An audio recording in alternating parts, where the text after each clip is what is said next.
The story of 4 people killed at an Australian theme park, Dreamworld Rapids disaster. Located in Queensland, on the Gold Coast of Australia, Dreamworld Theme Park is one of the most popular theme parks on the continent. It is a very relaxed and quite popular park that has been operating since the mid-1980s without any real incident. However, all this was about to change just before the park could celebrate its 35-year anniversary.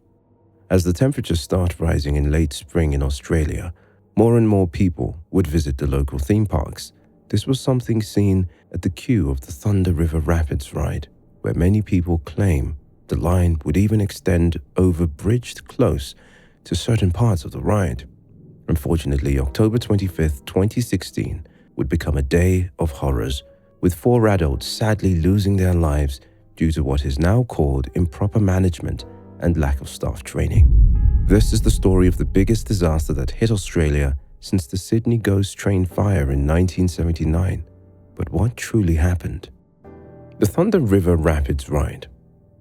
On paper, the Thunder River Rapids Ride seems like a lot of fun. In fact, judging by the speed of the floating boats, it does give a sense of having some fun with your friends.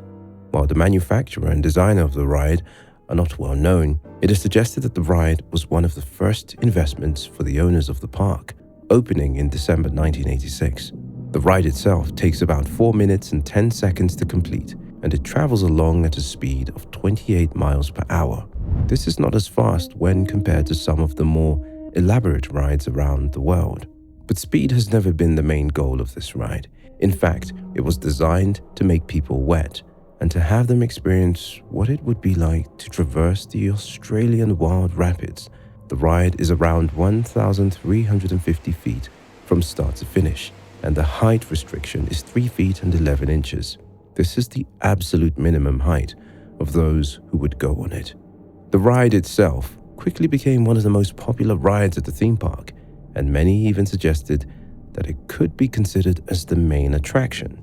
Riders would board one of the 6-person circular rafts, which would then be dispatched and travel past the current waiting queue.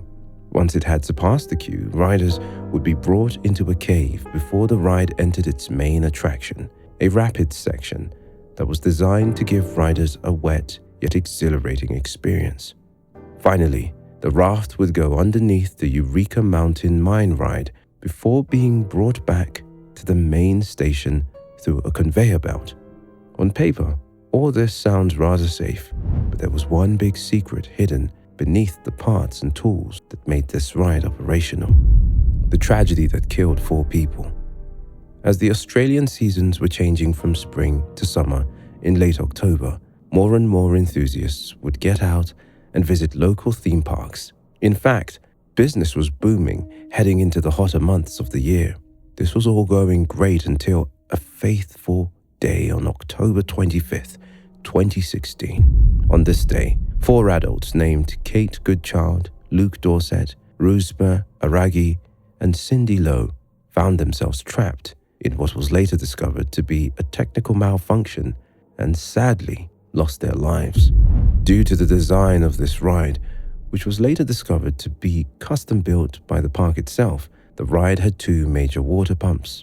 These water pumps would serve to lift the water as the circular board containing the people would also lift back to the starting station. Unfortunately, one of these water pumps tragically failed on a late October afternoon. Since the water pump could not operate at full capacity, water levels dropped significantly, leading to a raft which had just reached the top of the conveyor belt to become stranded on the support rails. In hindsight, it is easy to see that there simply was not enough water to carry the raft onwards, and it was stuck just a little short of the main station. Whilst no one recognized the issue, the conveyor belt continued to move, carrying another raft up. This raft was not empty, and it had 6 guests on board, which collided with the stranded raft. Due to the force applied by the conveyor belt after the collision, the first raft was forced into a vertical position. It immediately forced the second raft containing riders to also turn vertical, dislodging 4 of the people on board. Among the people on board were 2 children and 4 adults. It was the 4 adults who were dislodged. 2 of these adults found themselves on a still-moving conveyor belt, whilst 2 others would slip through the gaps and find themselves beneath the machinery. In what was a horrific scene, all 4 adults were killed, with many suffering the brutal fate of being crushed violently beneath the stranded raft. The 2 children managed to cling on to the raft, and they would ultimately be the only people to survive this incident. Once the park became aware of the incident, the ride was immediately shut down, but it would take almost 24 hours to retrieve the bodies. In fact, many of the paramedics would even need counseling by the time the ordeal ended.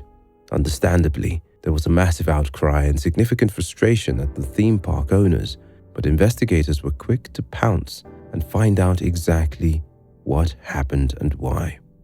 The aftermath. Let's face it, after such an ordeal, not much can be said to make things better. The investigation which followed would take several years to complete, and this meant that the results would also take a while for the public to find out what happened. As many would expect, the final results were rather disturbing, suggesting that not only did one of the water pumps fail, but there was an actual litany of failures, and the park was directly to blame. In one of the reports, investigators found that not even a rudimentary safety protocol was followed, with a lack of an automatic water indicator being one of the main safety measures not implemented. Not only was this a major issue, but the park had never conducted any true risk assessments of the ride, leaving it all to the staff, who didn't have any engineers as part of their team. In fact, the situation became dire for the park, as it was later revealed that the problem could have been avoided with the help of an emergency stop button, something the staff and ride operators didn't even know where to find. It was also suggested that safety had been deferred due to the budgetary constraints the park had been facing at the time.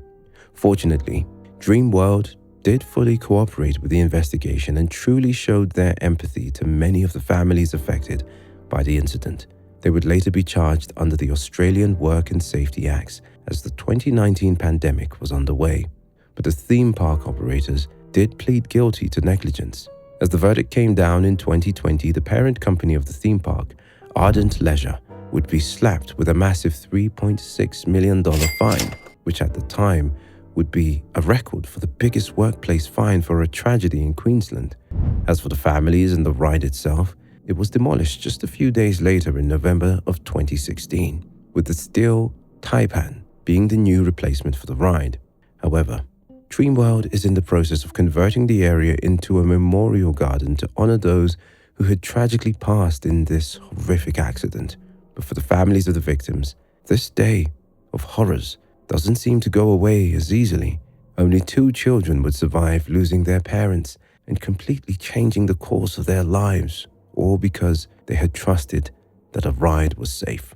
Nowadays, it does seem like Dreamworld has completely overhauled its safety protocol, and more care is taken to ensure that rides are safe for those who enter the theme park. But what might frustrate many is the fact that the theme park would open its doors just a few weeks after the incident, and it has continued to operate successfully since then. With the memorial park now on hold, it remains to be seen if they will actually go through with it. The Dreamworld incident proves that as many of these rides might seem, lack of maintenance can have devastating consequences. The Thunder River Rapids ride was one of the most popular, and no one truly found it to be dangerous. But lack of maintenance and ways to save money often become an issue. We would like to thank you for watching, and since we don't use any AI in our videos to keep it all true and ensure the facts, your support is greatly appreciated and gives us the opportunity to continue creating these videos. Please like and subscribe if you have enjoyed this video.